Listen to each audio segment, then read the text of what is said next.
दोस्तों कार्स और बाइक्स तो हम सभी रोज यूज करते हैं और अगर हम नया कार या फिर बाइक खरीदने का भी सोचते हैं तो वहां पे हमको बहुत सारे फीचर्स मिल जाते हैं। तो वैसा ही एक फीचर है जिसको हम एबीएस टेक्नोलॉजी या फिर anti lock braking system technology बोलते हैं। तो एबीएस टेक्नोलॉजी क्या होता है, किस तरह एबीएस टेक्नोलॉजी काम करते हैं और किस तरह एबीएस टेक्नोलॉजी आपके कार या फिर बाइक में होकर आपको मदद करते हैं, इन्हीं सब चीजों के बारे में मैं आप सभी को इसी वीडियो पे बताऊंगा। दोस्तों मैं अभिनव स्वागत करता हूं आप सभी को एडीएस ट्यूटोरियल्स पे, आइए जानते हैं।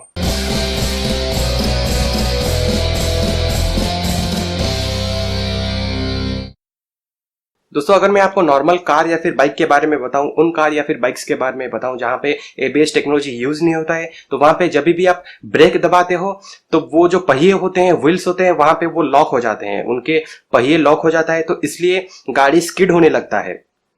तो जब भी गाड़ी स्किड होगा उसके ऊपर आपका कंट्रोल नहीं रहता है, आप उसको अच्छी तरह स्टीयर नहीं कर पाते हो। कार में जब भी व्हील्स जो लॉक हो जाते हैं वहां पे आप उसको अच्छी तरह मूव नहीं कर पाते हो और स्टीयर नहीं कर पाते हो।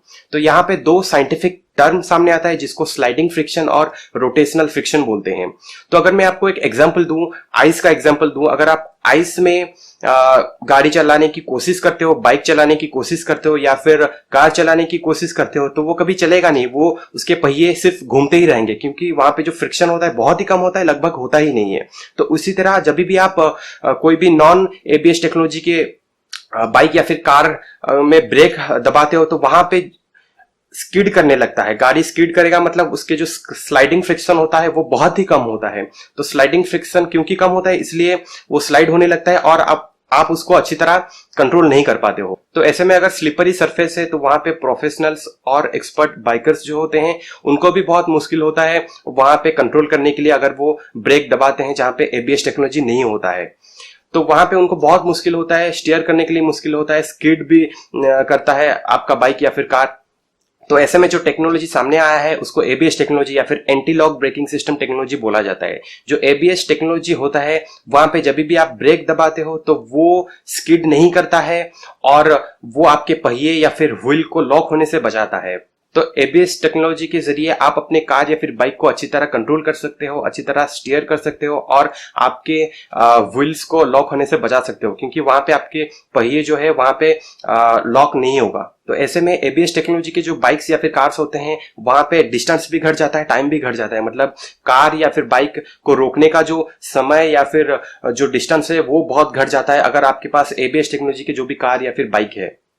तो जो भी प्रेशर आप अप्लाई करते हो ब्रेक में जहां पे एबीएस टेक्नोलॉजी होते हैं वहां पे जितना भी प्रेशर आप दोगे, जो एबीएस सिस्टम होता है वो अपने ओर से मॉडिफाई करके जो फ्लूइड प्रेशर होता है ब्रेक तक पहुंचता है वो अपने आप उसको मॉडिफाई करके कार या फिर बाइक को रोकता है। तो एबीएस टेक्नोलॉजी के कार्स या फिर बाइक्स में चार मेजर कंपोनेंट्स होते हैं। पहला जो मेजर कंपोनेंट है वो है स्पीड सेंसर। तो जो स्पीड सेंसर होता है वो हर एक पहिए की स्पीड को डिटरमाइन करता है और बाइक या फिर कार को कितना एक्सेलरेट या फिर डिसेलरेट करना है वो डिटरमाइन करता है स्पीड सेंसर। तो स्पीड सेंसर में वायर होते हैं, तो वो वायर में इलेक्ट्रिसिटी के पल्सेस जनरेट होते हैं और सिग्नल के फॉर्म में सेंड होते हैं। दूसरा जो मेजर कंपोनेंट है वो है वल्व्स। तो जब भी आप ब्रेक दबाते हो तो ब्रेक तक पहुंचने वाली एयर प्रेशर को जो रेगुलेट करता है वो वल्व्स होता है। तो वल्व्स जो है वो रिपीटेड एयर प्रेशर को रेगुलेट करते हैं, रिलीज करते हैं और गाड़ी को पूरी तरह रोकते हैं। तीसरी जो मेन कंपोनेंट होता है वो है इलेक्ट्रॉनिक कंट्रोल यूनिट या फिर ईसीयू।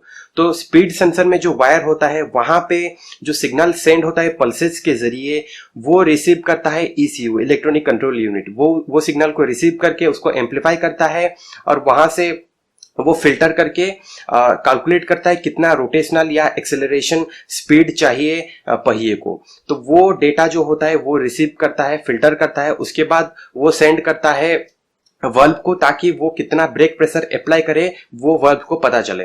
फोर्थ जो मेजर कंपोनेंट है वो है एचसीयू या फिर हाइड्रोलिक कंट्रोल यूनिट। तो हाइड्रोलिक कंट्रोल यूनिट जो है वो सिग्नल रिसीव करता है इलेक्ट्रॉनिक कंट्रोल यूनिट से और ब्रेक को अप्लाई या फिर रिलीज करता है एंटी लॉक कंडीशन में। तो एचसीयू जो है वो हाइड्रोलिक प्रेशर के जरिए ब्रेक्स को रिलीज करता है और ब्रेक्स को कंट्रोल करता है। दोस्तों मैं आशा करता हूं आपको एबीएस टेक्नोलॉजी के बारे में पता चल चुका है और किस तरह एबीएस टेक्नोलॉजी काम करता है और कैसे एबीएस टेक्नोलॉजी आपकी कार या फिर बाइक में रह के आपको मदद करता है। अगर मेरा ये वीडियो आपको पसंद आए तो प्लीज लाइक और शेयर कीजिए अपने दोस्तों के साथ, और अगर आपने मेरे चैनल को अभी तक सब्सक्राइब नहीं किया है तो प्लीज जल्दी से जल्दी मेरे चैनल को सब्सक्राइब कीजिए ताकि आप जुड़े रहे मेरे टेक्नोलॉजी रिलेटेड चीजों के बारे में। मैं इसी तरह आपके लिए टेक्नोलॉजी रिलेटेड चीजें लेकर आऊंगा। आज के लिए बस इतना ही, थैंक यू।